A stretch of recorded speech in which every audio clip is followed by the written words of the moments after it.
রাধে রাধে বন্ধুরা। অনেক দিন ধরেই ছোট ছেলে বলছিল যে মা একটা ঘড়ি কিনবো, ঘড়ি কিনবো। আমি বলছি একটু দাঁড়া বাবা, কদিন পরেই কিনে দিচ্ছি ঘড়িটা।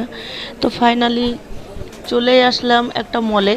এটা সিটি মল বলে, এখানে A to Z সব পাওয়া যায়। তুমি কি চাও, রান্নার সরঞ্জাম থেকে পেঁয়াজ আলু লঙ্কা থেকে A to Z সব পাওয়া যায়। তো ভাবছিলাম খুব দাম হবে, খুব দাম হবে, লাস্ট বাস দেখলাম যে না, বাইরের থেকে অনেকটাই দাম কম।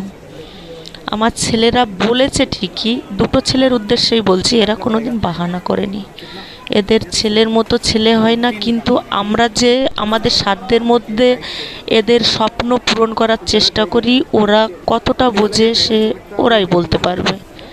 এত সুন্দরভাবে দোকানটা সাজানো দেখে মনে হচ্ছিল আমিও একটা চশমা আর ঘড়ি কিনে নিই। আমি কিনতে খুব ভালোবাসি, পয়সা থাকলে হাতে খুব খরচ করি, খুব।